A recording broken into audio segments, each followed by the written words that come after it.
आप में से बहुत कम लोगों को मालूम होगा कि चाइना एक ऐसे प्रोजेक्ट पर काम कर रहा है जो है आर्टिफिशियल सन का, जो ऑलमोस्ट ख़त्म भी हो चुका है और 2020 में उसकी टेस्टिंग होगी। ये बात मुझे अब जाके पता चली है, शायद आपको बहुत पहले पता लग गई होगी क्योंकि ये थोड़ा 1-1.5 साल पीछे की बात है जब हमने आर्टिफिशियल मून की भी बात करी थी और उस पर एक कंप्लीट वीडियो बनाई थी जो कि यहाँ पे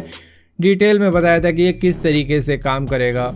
आर्टिफिशियल मून। लेकिन यहाँ पर हम बात कर रहे हैं आर्टिफिशियल सन के बारे में जो कि 2020 में ट्राई भी किया जाएगा। हालांकि ये कोई पहला आर्टिफिशियल सन नहीं है जो कि चाइना करने वाला है, इससे पहले भी किया गया। बेसिकली ये आर्टिफिशियल सन नहीं है, एक दूसरी ही बला है जिसको हम डिटेल में इंट्रो के बाद में बताएंगे क्योंकि इंट्रो बताना ज़रूरी है, एक प्रथा है यूट्यूब की। मेरा नाम है भारत शर्मा, आप देख रहे हो इसको। आशा करता हूँ आज का दिन आपको बहुत अच्छा बीत रहा होगा।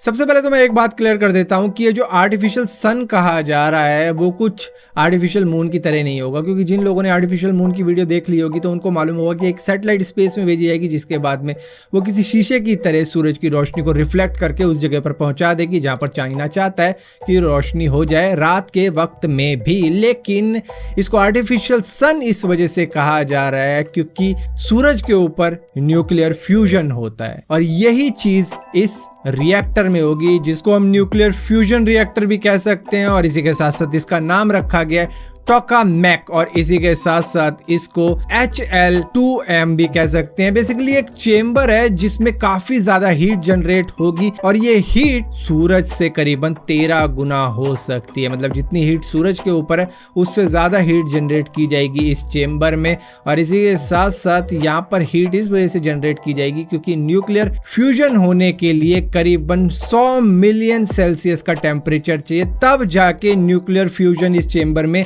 स्टार्ट होगा। तो बेसिकली इसको करीबन 100 मिलियन सेल्सियस टेम्परेचर जनरेट करना है न्यूक्लियर फ्यूजन को स्टार्ट करने के लिए। और एक बार जब ये स्टार्ट हो जाएगा तो कहा जा रहा है कि ये करीबन 200 मिलियन सेल्सियस डिग्री टेम्परेचर तक जा सकता है। और ऐसा नहीं है कि ये बस चलता चला जाएगा क्योंकि ये एक एक्सपेरिमेंट है क्लीन एनर्जी जनरेट करने के लिए, क्योंकि जो हमारे न्यूक्लियर पावर प्लांट है वो न्यूक्लियर फ्यूजन रिएक्शन करते हैं जिसकी वजह से काफी ज्यादा रेडियो एक्टिव वेस्ट भी जमा होता है और इसी के साथ साथ काफी ज्यादा पोल्यूशन भी होता है। तो इसी को कम करने के लिए ये एक तरीके का एक्सपेरिमेंट है जो कि चाइना के अंदर 2020 के करीब में चलाया जाएगा। जिस तरीके से ईस्ट नाम का एक प्रोजेक्ट चलाया गया था जो करीबन 10 सेकंड तक चला था, उसके बाद में इसे शट डाउन कर दिया गया था। सो ये जो चाइना का प्रोजेक्ट है ये चला रहा है China national nuclear corporation with south west institute of physics. ये दोनों ही मिलकर इस प्रोजेक्ट को चला रहे हैं जहां पर ये जो हीट जनरेट करेंगे उसके लिए हाइड्रोजन और ड्यूटेरियम गैस का यूज करेंगे जो कि एक फ्यूल की तरह होगा न्यूक्लियर फ्यूजन को स्टार्ट करने के लिए, जहां पर जैसा कि मैंने आपको बताया कि करीबन 100 मिलियन सेल्सियस टेम्परेचर जनरेट करने की कोशिश की जाएगी। और ऐसा हो जाता है तो ये अपने जब पीक पे होगी तो ये सूरज के कोर से करीबन 13 गुना ज्यादा हीट जनरेट कर लेगी। हालांकि चाइना के अंदर ये एक्सपेरिमेंट 2020 में किया जाएगा जो कि शायद कुछ ही सेकंड के लिए चले और अगर ये सक्सेसफुल रहता है तो शायद आने वाले वक्त में ये आने वाले एक्सपेरिमेंट को मदद करेगा, जहां पर अगर न्यूक्लियर फ्यूजन रिएक्टर बन जाता है तो ये एक ऐसी एनर्जी का सोर्स बन जाएगा जो कि सी वाटर से भी हम चला सकते हैं। तो एक रीयूजेबल एनर्जी सोर्स हो जाएगा, जिस तरीके से सोलर एनर्जी होता है जो कि हम सूरज की रोशनी या फिर नदियां और इसी के साथ साथ विंड से जनरेट करते हैं, लेकिन उसमें काफी कम एनर्जी जनरेट हो पाती है। लेकिन अगर न्यूक्लियर फ्यूजन रिएक्टर बन जाता है तो इससे काफी ज्यादा एनर्जी जनरेट की जा सकेगी, वो भी कम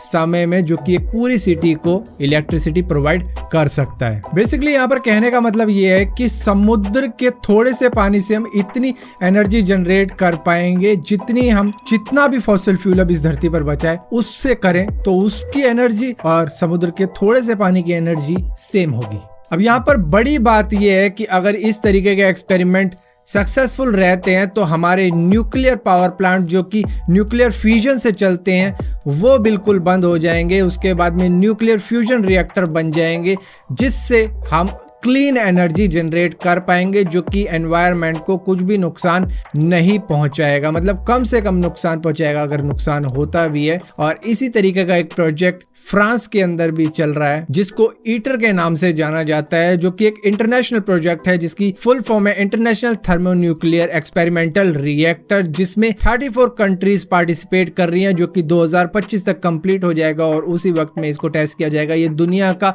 सबसे बड़ा न्यूक्लियर फ्यूजन रिएक्टर होगा, जो कि दुनिया में सबसे ज्यादा हीट जनरेट कर पाएगा, जो कि शायद टोकामेक भी ना कर पाए। सो बस दोस्तों, यही है चाइना का आर्टिफिशियल सन, जो कि सूरज से करीबन 13 गुना ज्यादा हीट प्रोड्यूस कर पाएगा। लेकिन फिलहाल के लिए अगर ये वीडियो आपको पसंद आती हो तो इस वीडियो को लाइक जरूर करना, शेयर जरूर करना, और इसी तरीके की और भी इंफॉर्मेटिव वीडियो देखने के लिए चैनल को सब्सक्राइब जरूर करना। और सब्सक्राइब किया है तो बेल का आइकॉन जरूर दबाना, वरना आपको मालूम भी नहीं चलेगा मैंने कोई वीडियो डाली भी है।